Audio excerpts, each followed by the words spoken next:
This is Ethan, and I'm here with Dave, and together we are Dave and Ethan's 2000-inch Weird Al podcast, episode 13-inch. On this episode, we conclude our interview with David Bowe and wrap up UHF month. It's Dave and Ethan's 2000-inch Weird Al podcast. It's a podcast about Weird Al. It's Dave and Ethan's 2000-inch Weird Al podcast. Seriously, the whole podcast is about Weird It's Al. Dave and Ethan's 2000-inch Weird Al podcast. You don't have to listen, but we're glad you are. Dave and Ethan's 2000-inch Weird Al podcast. I cannot get enough of that theme song from Jim Chemo West. The best theme song ever. Grammy-nominated Jim Chemo West. That is very true. That is very true. Dave, we are here on the last episode of our month-long UHF celebration. I feel like we barely scratched the surface. There's just so much to talk about UHF.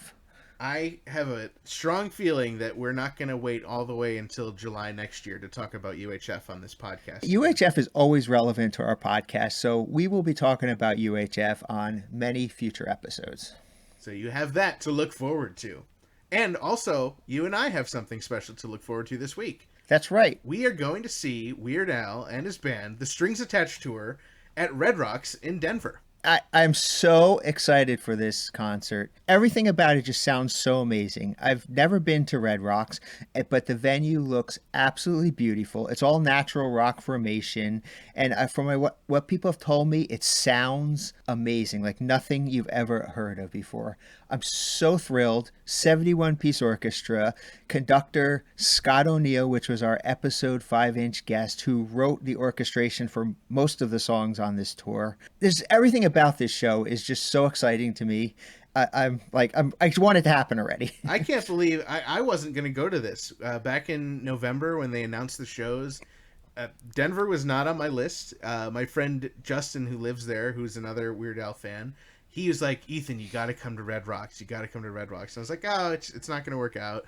And then you were like, Ethan, you got to come to Red Rocks. Jeremy's like, Ethan, you got to come to Red Rocks. Scott O'Neill was like, Ethan, you got to come to Red Rocks. So I was like, fine.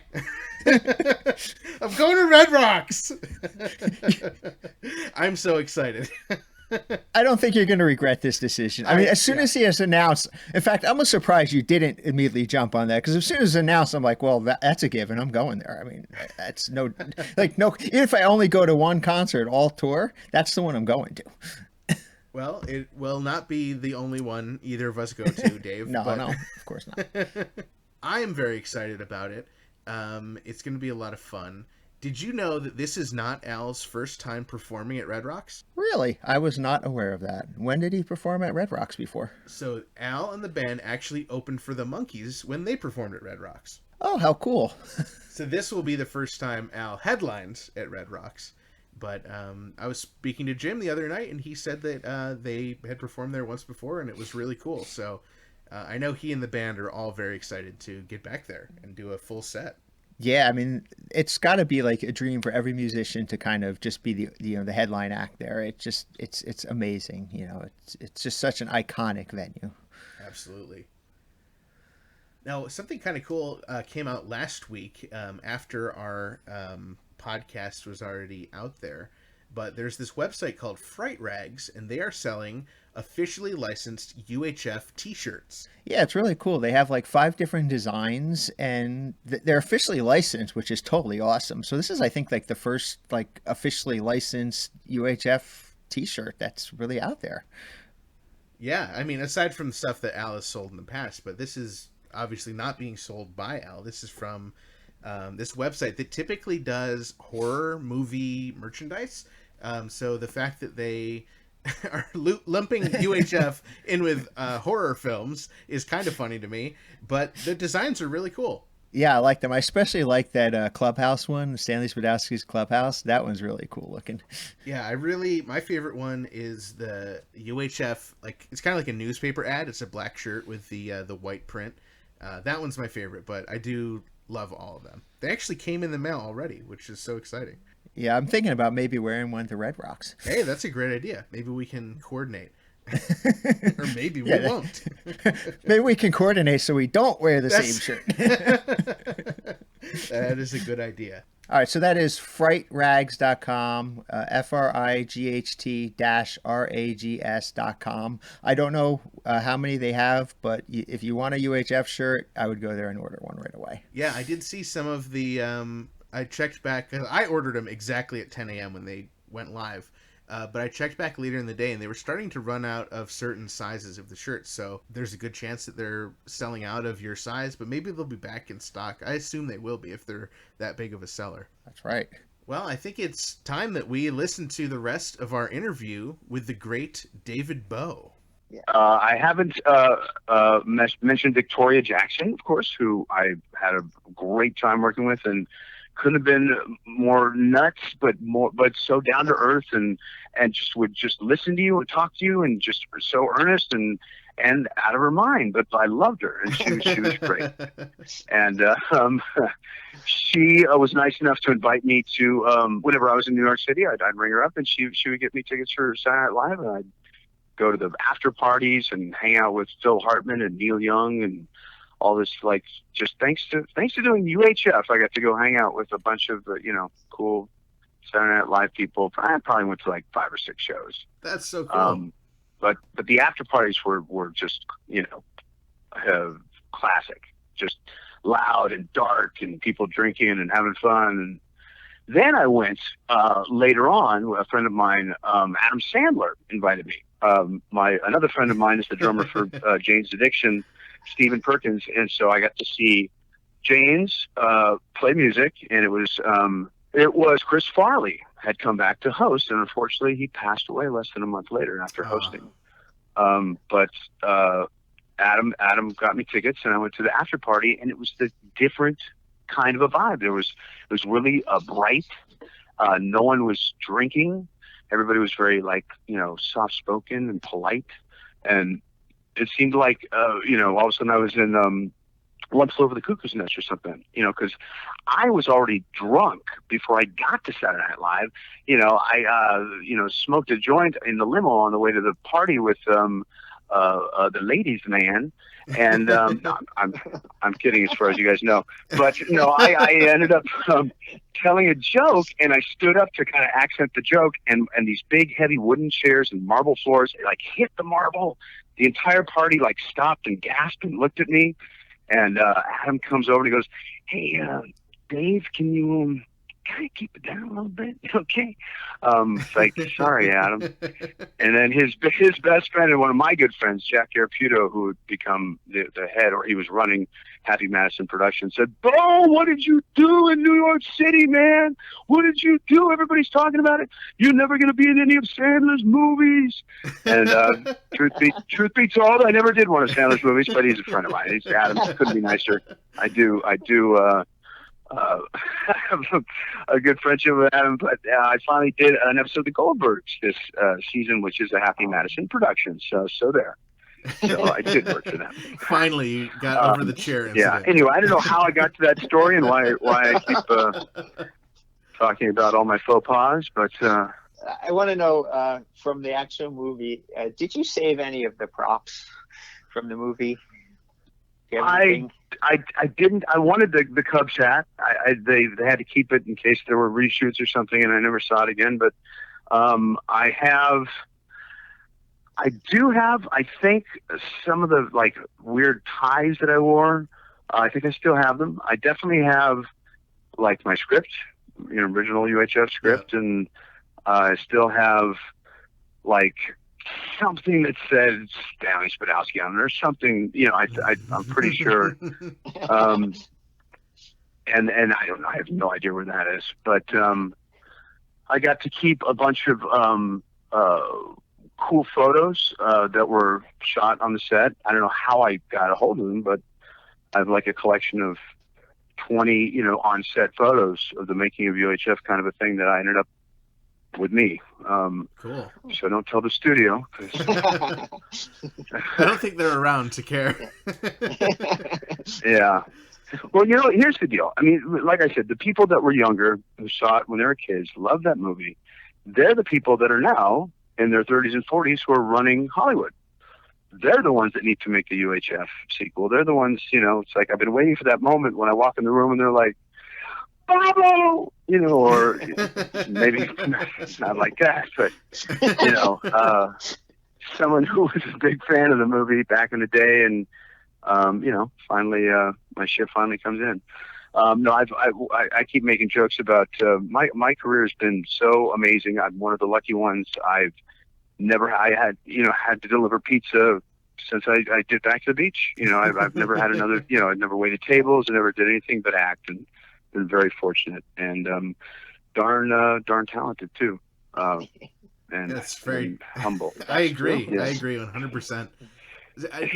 Just to stroke your ego a little bit, I want to tell a story about when I was a kid. So I was born after UHF came out. I did the math. There is a chance that perhaps I was conceived while it was in theaters, but I can't prove that, unfortunately. But growing up as a kid, I mean, there was no Netflix. There was, UHF wasn't readily available at Blockbuster.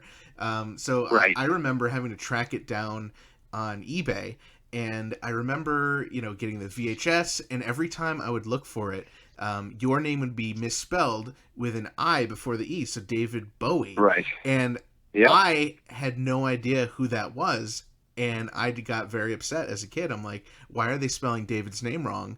And it took me many years before I learned who David Bowie was. And I was like, oh, that's the guy. I knew him as the guy that they spelled your name wrong as. Right. So I am a David Bowe fan before I'm a David Bowie fan, and I just wanted to know that. You're the one.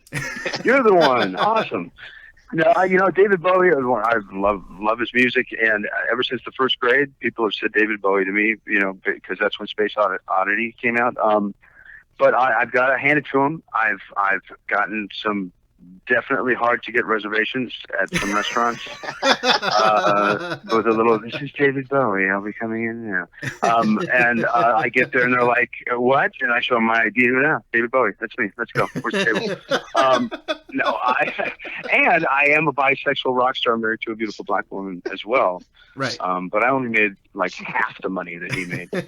He was one of the most successful British rock stars because he did something that I don't think anybody else had done. Was he released stock in himself on the British Stock Exchange? You could invest in him, David Bowie, and his IPO the day that he put it on the market, he made $100 million or something, and the entire country invested money in it, which was insane. Wow. And he continued to be successful, and they all did well. But it's a funny story about him to talk about changing names. Of course, he was born David Jones. And David Jones had released an album as David Jones, and they said, well, you can't do that anymore because there's a show in the U.S. called The Monkees, and there's a guy by the name of Davy Jones, so you're going to have to change your name. And he was a big fan of the Bowie knife, and that's apparently why he chose David Bowie. And so I was David Bowe first. He was David Jones. Let's blame the Monkees. When it comes down to it, let's blame the Monkees. You sure he wasn't just a Weird Al fan and he saw UHF and he's like, well, I can't be Bowe. If anybody was a Weird Al fan, it was David Bowie. Come on. That's true. That is true. I know you're a Dodgers fan. When you mentioned that you were wearing the Cubs hat, so what was up with that? Why are we wearing a Cubs hat in this movie? I don't know. And they said we really liked. We want you to wear a cap, like a baseball cap, and what would you like to wear? And I wanted to wear a Dodger cap because that's my team. But they're like, no, we want to put him like somewhere in the Midwest, or it's not like you know what I'm saying, like the persona of Bob. So they gave me the C, and I wore the C. I was the captain. No, I don't know why. I don't think it was in the script or anything. But just the person, people who designed the wardrobe. I can't remember her name, but she said we're gonna use a Cubs cap, and I liked it. I liked it. You get any discounts for Cubs tickets or anything for showing them? No Cubs tickets. However, apparently on my deathbed, I will receive total and utter consciousness. No, that's a line from another movie. I went to I finally went to Wrigley Field once, and it was very cool. And I've been to Fenway Park once, and I've been to, just traveling, being in different places. But I dated a gal from Chicago, and Allison Noble. I don't know if you're out there, but she took me back to meet her family during Thanksgiving, and we were in Chicago in November. And I'm from a little town off the West Coast called Santa Monica, California. I didn't see snow for the first time until I was like 13 or 14. But here I am at a Raider game at Soldier Field, and I'm wearing 18 layers of clothing and gloves, and I've never been so cold in my life. I just wanted to go home. No, I was happy because the Raiders won. I'm a big Raider fan. But she said, you need a beanie. You need to cover your ears. That's the key. And I was like, oh, shit. Excuse my French. Are you allowed to swear on this, by the way? Good, because I'll be damned if you tell me what to do. No. Anyway, Chicago, great town. Went there for after a convention. Good people. I hope you guys will let me. I have this conspiracy theory that I've had for a couple years. It's it's related to your character in UHF. So Dave and David, if you guys will allow me, I'd like to present it and then get both of your opinions on it. Okay. All right. So Weird Al has a song called "Why Does This Always Happen to Me?" In it, he mentions his friend Robert getting into a 12-car pileup, losing his head, and at first he's upset, and then he goes, "Oh wait, he's a jerk because he owes me $5."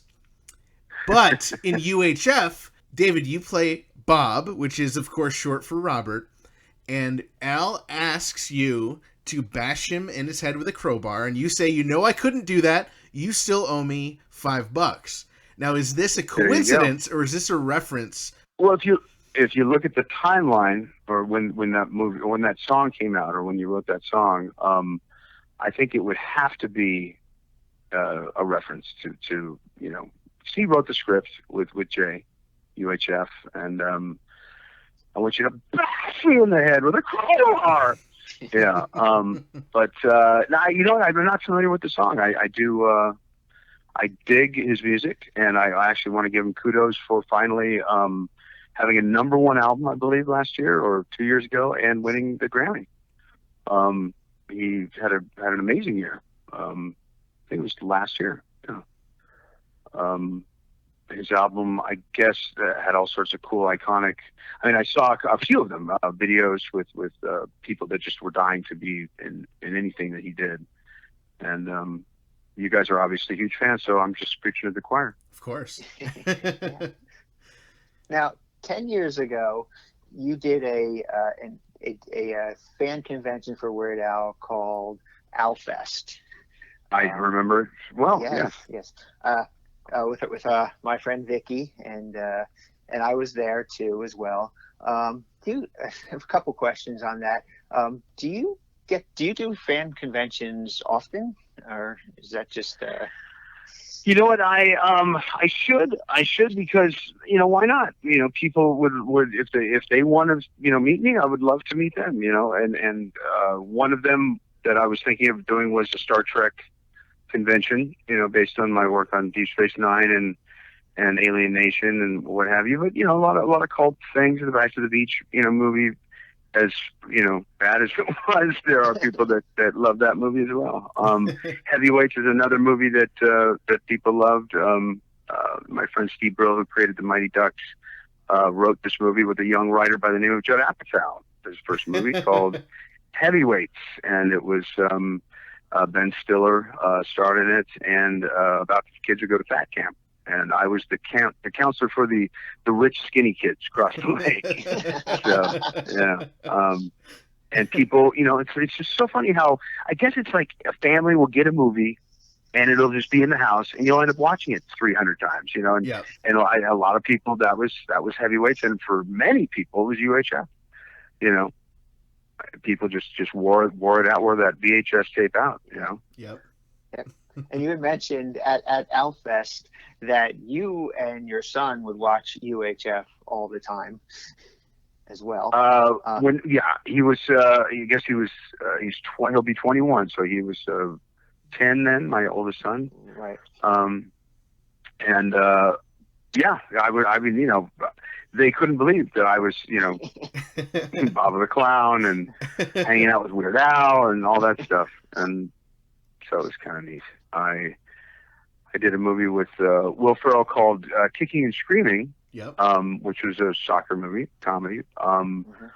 Robert Duvall was in it, but just speaking about my son, I guess he was a little younger. He auditioned for the role. There was another movie that my friend Judd Apatow, drop another name, was doing, and he said, "Bo, I want you to bring your kid in to play to see if he'd be Will as a little boy, going trick or treating with Robert Duvall." So my son books this job. They shoot this scene where he's this little kid dressed as the coach of the Bears. What's his name? With the space in his teeth and the hat and the Lombardi. Yes. The Lombardi Trophy is named after him. Yeah, Vince Lombardi. Anyway, so he gets to work. His very first thing, gets his SAG card, works with Robert Duvall in his first movie, and Judd cuts it out of the movie. And I was so pissed off at him. But yeah, my son Dane was, he got a part in the movie before I did. I wasn't even going to be in the movie, and then I lucked out and got added to the cast as well. Does your son still act? What's funny is what he didn't like about acting was how he was treated special. He didn't understand why he got his own little honey wagon. He didn't understand why he got to eat the food, but the background didn't. Or he didn't like the fact that there was all this attention on him and focus on him. That bothered him. He's a very, just very empathetic, sympathetic, guy. He can feel what other people are feeling. I don't know what that's called. A psychic? Crazy? No. He's a really interesting guy, and so that's why he didn't want to be an actor, because he didn't want to be like the focus of attention, and that he got better things than other people, which I thought was kind of neat. Me, on the other hand, give me all the swag. I want it all. Treat me better than any of these minions. No, my success as an actor was twofold. I mean, it happened for two reasons. One, it was the only thing I ever wanted to do. I never even thought about doing anything else. I told my mom when I could first talk, I pointed at the television and I said, I want to be in there. I want to go in there. That's where I want to be. And so I didn't have a choice. And I was very fortunate, I think, because in elementary school, I knew I was an actor. That's what I was going to do. And so, when I dropped out of college and started studying with the Groundlings, and I finally delivered pizza for Jacopo's in Beverly Hills, I booked my first movie, which was Back to the Beach. And then I did a pilot for CBS where I was going to be the star, or me and this gentleman by the name of John Scott Cloud were the two leads. And it was an hour-long comedy on CBS, like adventure comedy, Friday nights at 8 p.m. And we were on the schedule, and I was coming off a starring role in UHJeff, and I was going to be this big shot. No, I'm kidding. But unfortunately, the writer's strike hit, and the CBS scrapped all of their ideas before that, and so that didn't go. And then I did 9 more pilots. That one of them went 6 episodes for CBS as well, but that just wasn't to be yet. I want to have that career like Emmett Walsh, or who's played Raymond's dad, and everybody loves Raymond. He's Young Frankenstein. I can't think of his name right now, but I want to be that guy. That guy worked his whole life, did what he wanted to do, and then at the end did a 10-year sitcom where just got to you asked me earlier what the difference between doing a feature film and doing a sitcom are.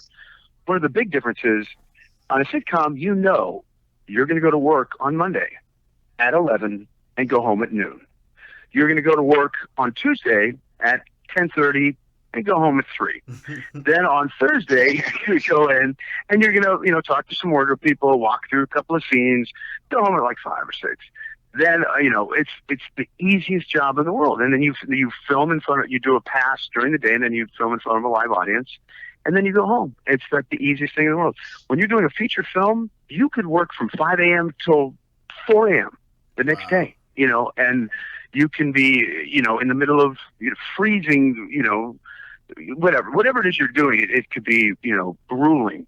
sitcom is the easiest job in the world, and a lot of fun to do, But you look at Seinfeld and Friends, and those guys just had a blast and made a lot of money, and good for them. And I auditioned for Friends. I auditioned for David Schwimmer role and for Chandler, and they liked me for Chandler, but they brought me back for the Schwimmer, and then it just didn't happen. And nobody saw that show anyway. Those guys didn't go on to do anything. I also auditioned for a show called Cheers. When Coach died, they were coming up with a character by the name of Woody, and I auditioned for it. I went in and I signed in, and I said, "Oh, look at this guy. His name's Woody. He's probably going to get it." And sure enough, Woody Harrelson got the job. So only they named that character David. Seriously, why didn't they just call him David, for crying out loud? None of these stories are true, by the way. I'm just I didn't take my meds this morning, and you suckers are in for. No, I'm teasing. I just wanted to do a one-man show where I told all these stories about my life, because just crazy things have happened in my life by circumstance or what have you, and smoking a joint with Joni Mitchell and Harry Dean Stanton in Don Henley's kitchen on the 4th of July. It's like, how did that happen? What brought you to that moment?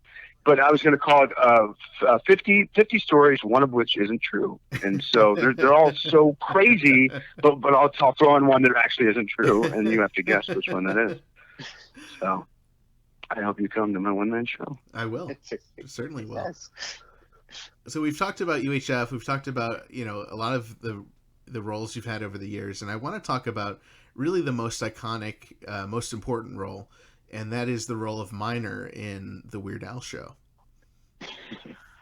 I was so blown away that he thought of me to be on his show, for one thing, but to throw me in this mix of David Lander and Michael McKean, who are, of course, Lenny and Squiggy, and the big man from Bruce Springsteen and the E Street Band, Clarence Clemens, and Bowe, and David Bowe. It's like, who puts that foursome together but Weird Al? And I had a blast.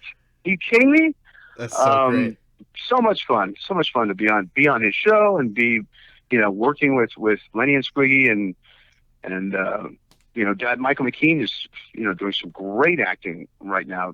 He was on, of course, Better Call Saul. Yeah. Great performance, and he's also in this good or what's it called? Good Omens or something. I think it's on Netflix. And David Lander and I did another movie together. Very, very nice guy. Clarence and I never worked again after that, unfortunately. The big man. Yeah. Thanks for remembering. So yeah. So from UHF, of course, I got to piss off Adam Sandler.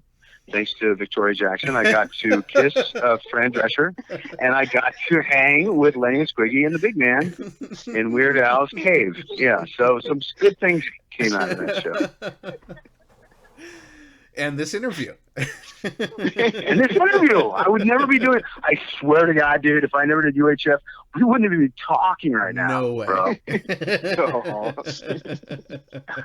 You mentioned that.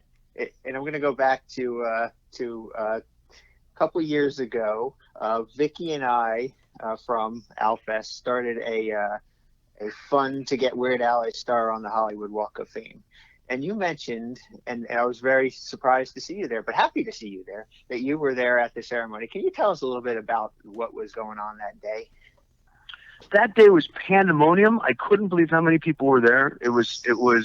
They said one of the biggest crowds they'd ever had for a star, celebration. They had to shut down like half of Hollywood Boulevard. I did not have credentials. I was not on the list. But as I walked down this one line, people started pointing. People started saying, hey, there he is. Hey, there's Bob. There's Bob. And shaking my hands. I'm signing autographs. And so they let me kind of go by, and eventually made it all the way up to the VIP section. And when it was all said and done, and Al gave the funniest, the craziest speech.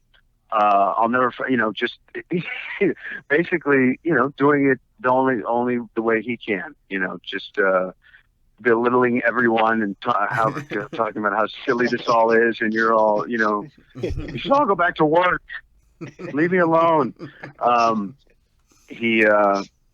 It was very cool because I don't think he, I wasn't on the list, what have you, but I did walk up right to him when he was, finally saying goodbye and shaking hands, and it was cool. We had a cool moment. I actually did see him before that, not too long before that, but he had a small part in Adam Sandler's movie on Netflix about the agent, where he played an agent. Yes.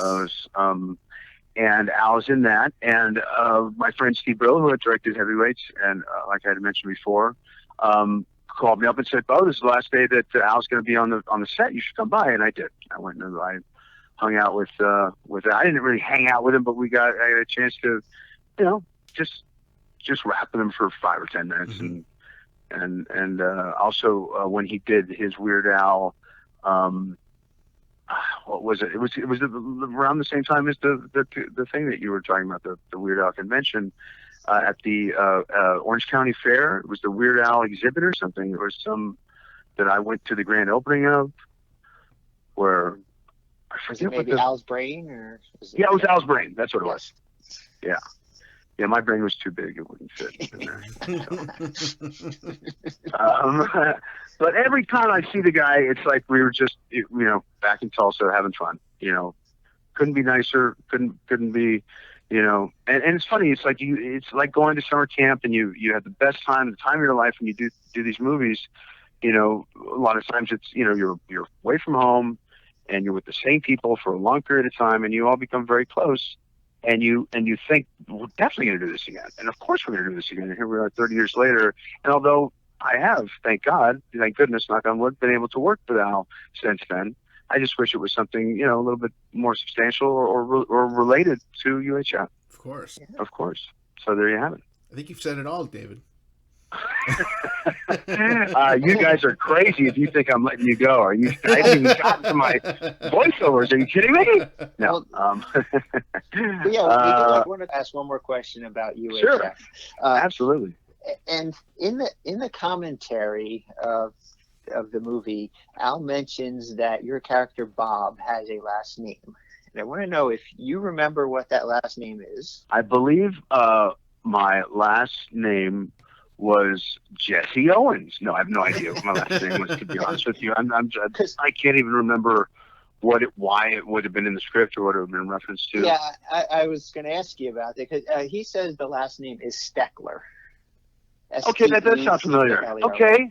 All right. I think I'd had too many Yankaritas that day, but now I remember. Steckler? Is that what? Yeah. Steckler. Yeah, I was just wondering if there was a story behind that, and it sounds like maybe there might not be.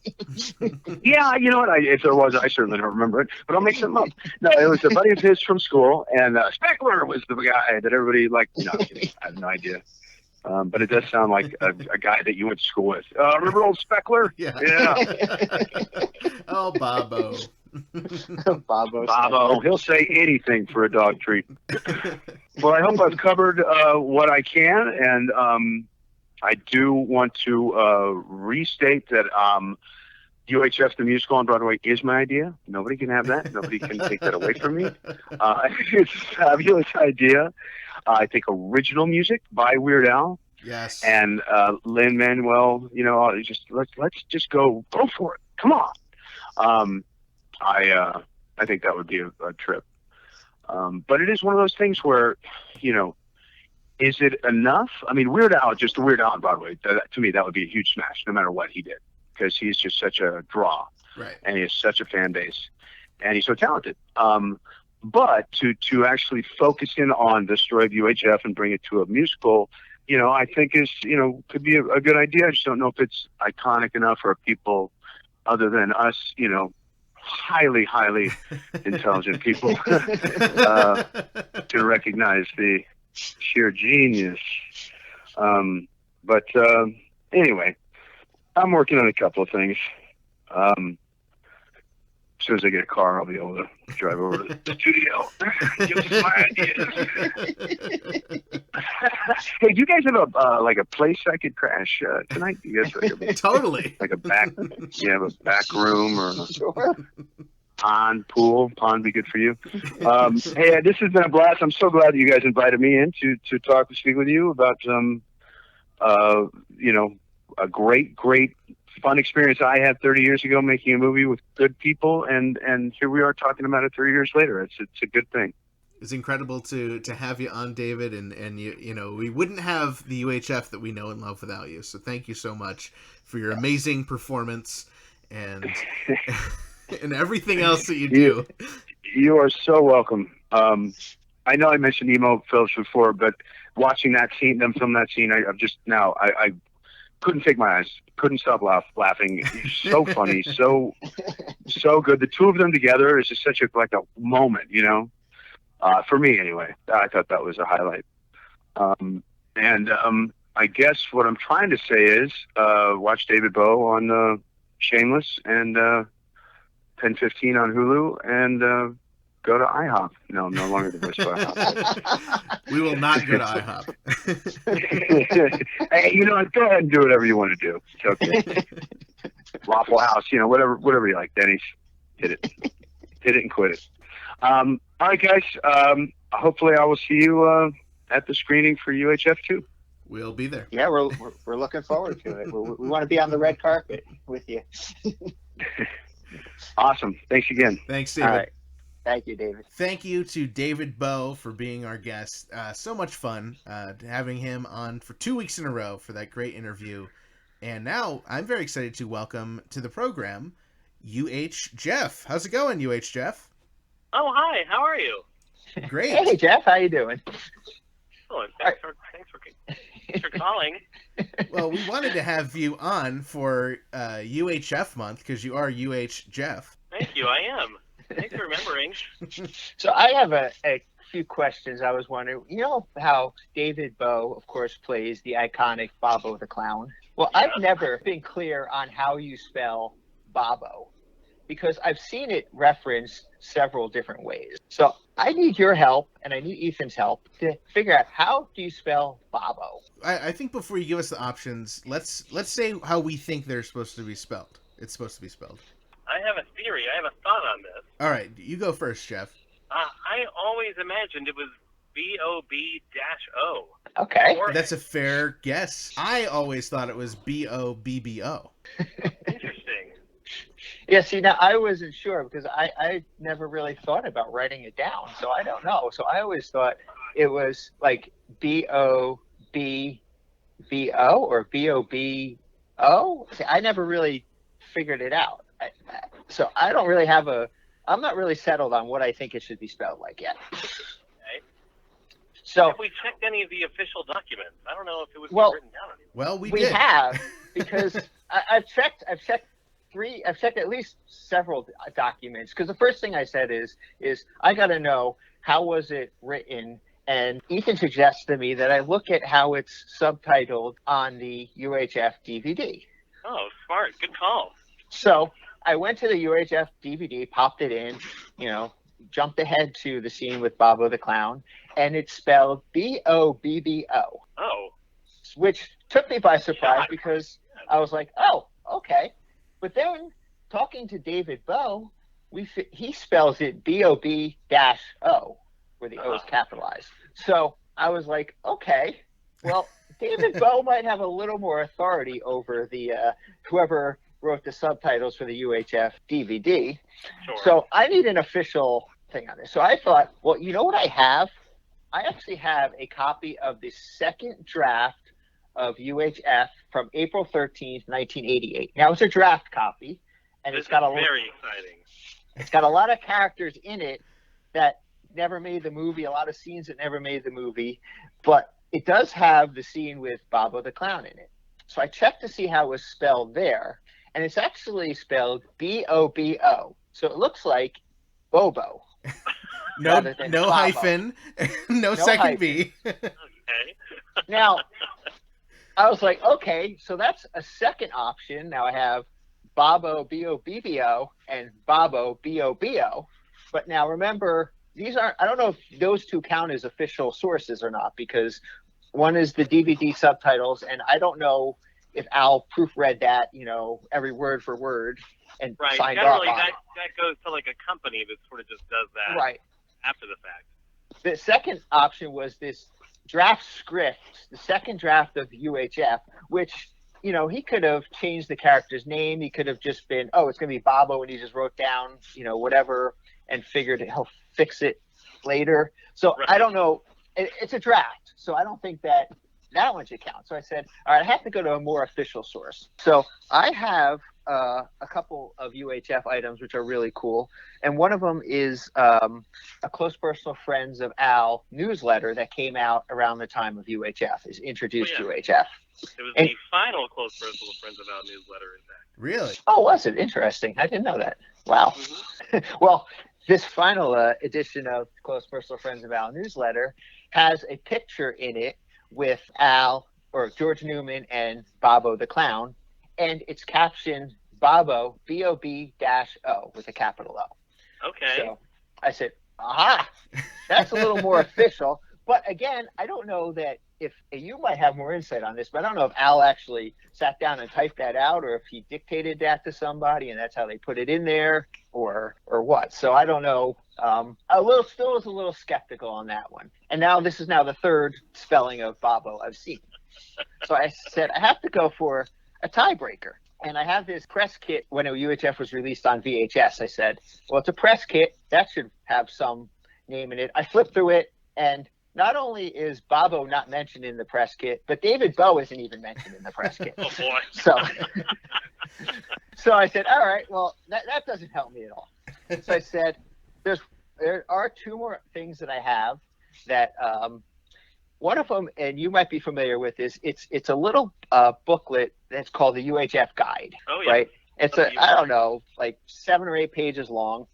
And it's made to look like a little TV guide. It's got I guess it was put out around the time of UHF to promote it. It's got I like got some. my copy in the theater when I went to see it. Wow. Oh, okay. That's cool. How cool. Yeah, so it's got some like interview with Al in there, and some like fake TV shows, some fake ads, some trivia. It's a really cool booklet.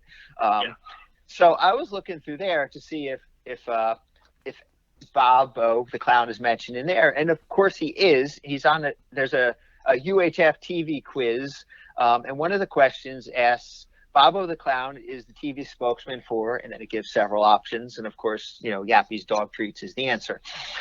But it's spelled Bobo, B-O-B-O, with a capital O. Okay. Again, so all right, so that's a second vote for Bobo with B-O-B-O. But that's also Now- the way that David Bowe spells it.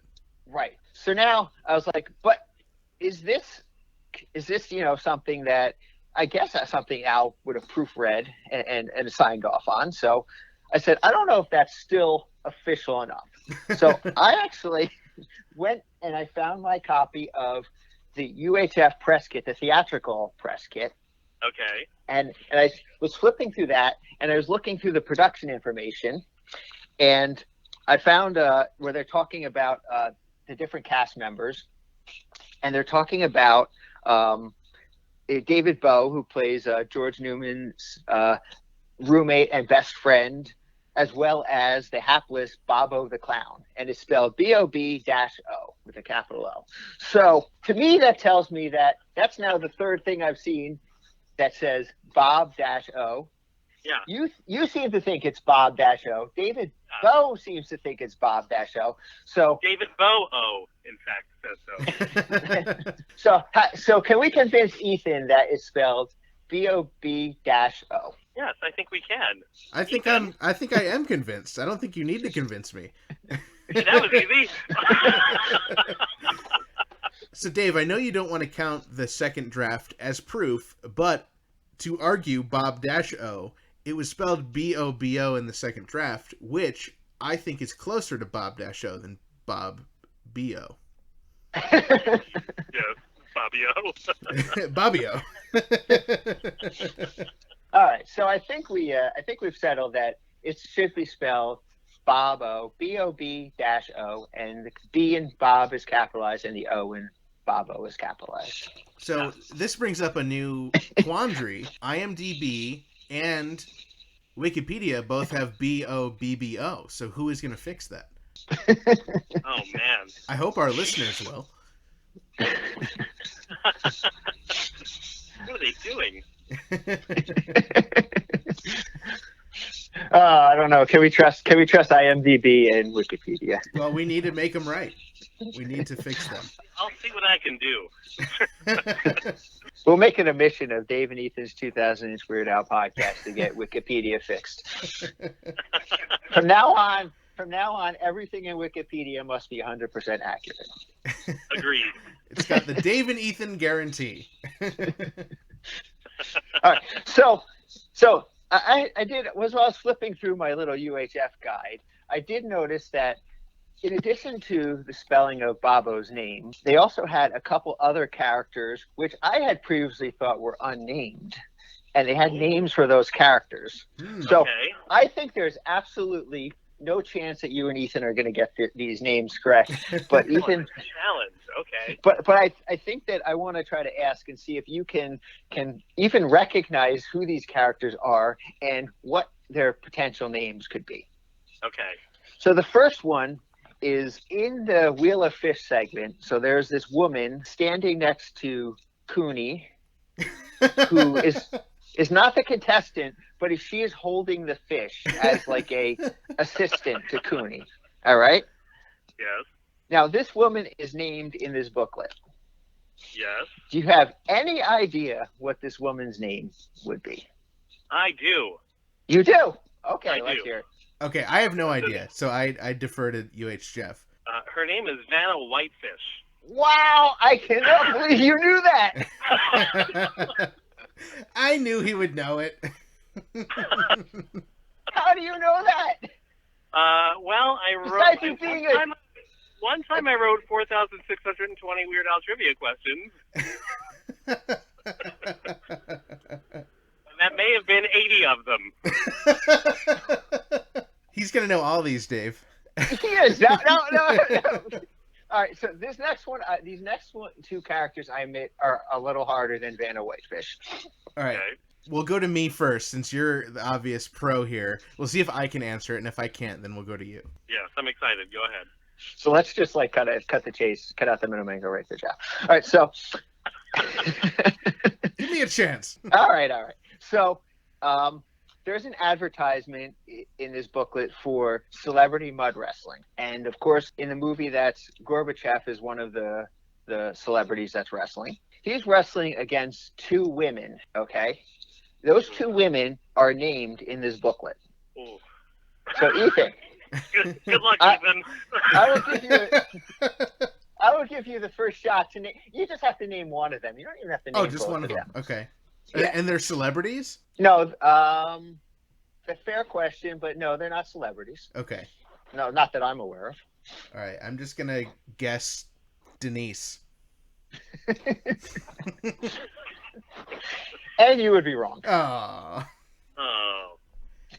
All right. It's up to you, Jeff. Oh gosh. Beverly. Oh, wow. Have I stumped Jeff Nucera? You have. Oh, my You God. certainly have. All right.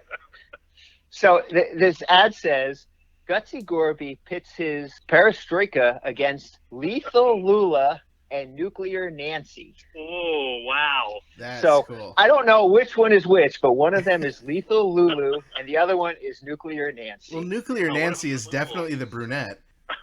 Obviously. Sure. Wow. Do you have any other names for us to get wrong? Well, there actually is a second tag team match advertised for this card. Oh God. And I don't know that you guys need to guess at this, but I could just tell you what it is, or if you want to take a guess, you can go for it. But remember, it's a tag team match, and they're both celebrities. Oh boy. Oh. All right. No, I've got nothing. All right, so the special tag team match is Guns N' Roses versus the Elvis Presley impersonators. Oh, So now on you the know. tip of my tongue. My money is on the Elvises. Yeah. So I do have another. I do have one more trivia question. We learned that Bob's last name is Steckler, even though it's not referenced anywhere in the movie. Do you know I what? remember that from the commentary, maybe? Okay, yeah. So there's also Terry has a last name. Do you know what Terry's last name is? Oh, is it like Jones or something? Oh, God. Oh, it's not Jones. Oh, no, I don't remember. All right, Ethan, do you know what Terry's last name is? I saw it on Wikipedia, so it's not fair for me to guess. So someone updated Wikipedia with her last name, but they can't get Bobo spelled right. So Terry's last name is Campbell. Ah, Campbell. Campbell, yeah. Of course. And then there's one more I was flipping through. Again, I don't know if this is official because this is in the second draft of the UHF script, but I was kind of flipping through. And there are several characters that aren't even in the movie, but there is one character that is in the movie. He's described as the cameraman, a pot-bellied, middle-aged, bored-looking black man named what? What is this character's name? Burt Reynolds. Oh, you are so close. It is Burt. Really? Yes. It's Burt Reynolds. It said so in the. I think Al said it in the commentary. Oh, did it? Okay. Yeah. Well, I'm not going to doubt you. You're the trivia master. We just watched it over the weekend, which is why all of this is fresh in my mind. Well, I am so happy. It was in the deleted scenes. Actually, it was not. Oh, okay. Yeah. All right, so interesting. Burt Reynolds. The last name isn't listed in this draft, so I didn't know that.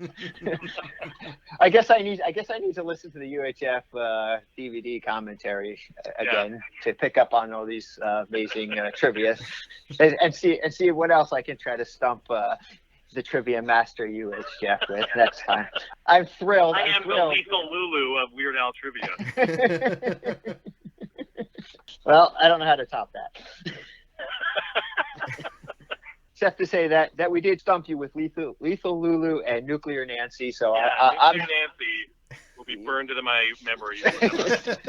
So thank you. You made my evening. Thanks for being on our podcast. And we'll next time we have an amazing trivia question that we think that no one in the world can answer, we're going to call on you and see how you do. I always love it when 347 Spatula calls me. You never know, folks listening. One day it could be you. Thanks to UHJeff for being on the show yet again. Always good to talk to him and speak trivia and determine official spellings of things with. I can't believe that he knew Vanna Whitefish. I am feeling like I should have known that. Because now, after I heard it, I was like, I feel like I've heard that somewhere. So, darn, I wish I knew it. I'm so excited. I'm going to go through a lot more of my my collection and try to pull out really obscure trivia pieces and see if we can, if I can stump you, and of course, if I can stump Jeff, because that is so much fun. That is really fun.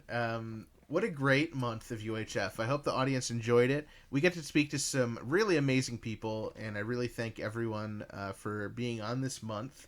Again, to David Bowe for being on this episode. And we are back next week without UHF celebrations. Yeah, you can check us out on Twitter, Instagram, Facebook at 2000inch or 2000inch.com. We also have a Facebook group where our listeners can discuss the episode, so please join in on the conversation there. Yeah, we've had a riveting discussion in there about how many arms you raise up during Amish Paradise during the concert and during which verses. So join in on the fun and let us know. And of course, anytime, 24/7, you can give us a call at 347 Spatula and leave us a message, and we may even play it on the air. Yep, that's 347 Spatula, 347-772-8852. And if you like this podcast, please subscribe. It really means a lot to us. We're on iTunes, we're on Stitcher, Spotify, Google Play. Basically anywhere you can stream podcasts, you can listen to us. And if you find a place where we're not, let us know and we'll add it. And also, be sure to check out our Centimeter episodes, our reviews of every concert either Dave or I have seen. And of course, we're going to be updating you and recording more episodes as we hit the rest of the shows this August. So stay tuned for those. Yeah, and if you're going to be at the Red Rocks Amphitheater show, which I know a lot of you are, please stop by, say hello. We'll have stickers for you. We want to talk to you. We want to get to meet you. It's going to be a great show. I'm so looking forward to this. I just want to start packing my bags and get on the plane now. Yeah, well, we are leaving very soon, so you probably should.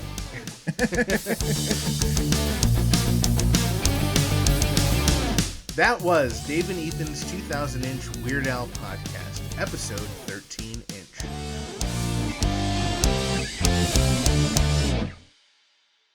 I think I'd had too many Yankaritas that day.